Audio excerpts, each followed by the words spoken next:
Fox 13 News at 5 starts now. Joe Biden is now the 46th president of the United States after taking the oath of office at noon today. You are looking at a live picture at the White House. That is now where he and Dr. Jill Biden call home. Just about 45 minutes ago, Biden signed his first executive orders targeting Trump policies on immigration, climate change, racial equality, and coronavirus. So this is some video from both Biden's and Vice President Kamala Harris's swearing-in ceremonies. In his speech, President Biden celebrated democracy, but also acknowledged the extraordinary challenges that face this nation and his presidency. To overcome these challenges, to restore the soul and secure the future of America, requires so much more than words. It requires the most elusive of all things in a democracy, unity. We have team coverage tonight. Fox 13's Dominique Dillon spoke with HBCU graduates about the history surrounding Vice President Harris. But first, let's turn to Fox 13's Blair Miller in Washington right now. Blair, show us how it all unfolded. It was a very interesting morning. Breaking news now on Fox 13 News at 5. That breaking news still happening right now. We're sticking with our coverage from Washington as a mob invades the U.S. Capitol building. Happening right now, officials announced just moments ago that the U.S. Capitol building is now clear of protesters after 4 full hours. A curfew is in effect at this moment as about 1,100 D.C. National Guard members are being mobilized to help support local law enforcement and even the Secret Service. They were called in after pro-Trump supporters breached the U.S. Capitol building in a show of force. All of these are live pictures out of Washington. It's what's happening this second.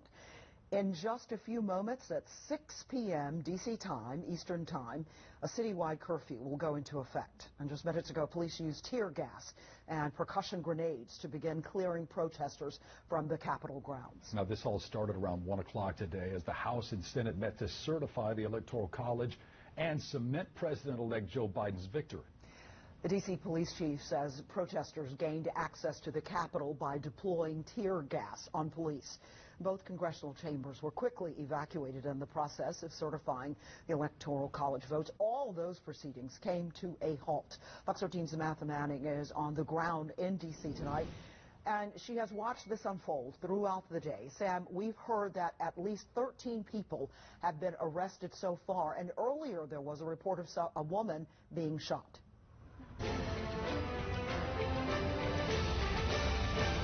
Finally, Election Day is here, and the count to 270 is on. President Donald Trump is hoping to make the White House his home for 4 more years. As you look live at our nation's capital, Joe Biden is also looking to return to the White House, but this time as the man in charge. Yeah, here locally, a big turnout at the polls in Mississippi. And it has led to what you are looking at right there. That's in fast forward motion. But it is for real, long lines. That's at Northwest Community College.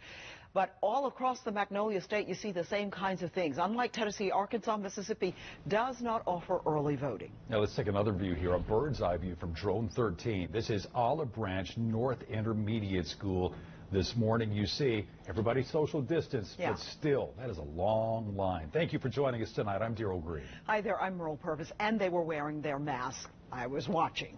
Fox 13 is your Mid-South election station. Our team has branched out all across the Mid-South tonight. We also will check in with both the Trump and Biden campaigns as they prepare for a stressful election night. Let's begin our team coverage locally with Fox 13's George Brown. George is live in DeSoto County. You're at the Civic Center there. And, you know, we talked a little bit, George, about how my family in central Mississippi, no less than 2 hours wait to vote. Fox 13 News at 9 starts now. Today, Tennessee Governor Bill Lee announced the order for Tennesseans to remain at home will expire April 30th, with the majority of businesses in 89 counties allowed to reopen May 1st. For the good of our state, social distancing must continue, but our economic shutdown cannot. Meanwhile, Georgia Governor Brian Kemp plans to reopen restaurants, gyms, hair salons, and some other businesses this Friday. The U.S. Marshals Service has confirmed 28 prisoners at the privately owned West Tennessee detention facility have tested positive for COVID-19. And we also found out Ole Miss's graduation is going virtual because of the virus. Community health centers in Mississippi have announced drive-up and drive-through testing in different parts of the state. Some of those to name in our area: Batesville, Tunica, and Coldwater. Thank you for being with us tonight. I'm Darrell Green. Now, we have team coverage this evening. Fox 13's Amisha Ramsey talks to local experts about those of us who are having trouble sleeping during this pandemic. Greg Coy takes a look at why some small grocery stores have started requiring people to wear masks when they go inside, but some of the other larger stores are not requiring those yet. And Kirsten Garris talks to a Memphis mother who thinks her son might be one of those 28 confirmed cases in that West Tennessee prison.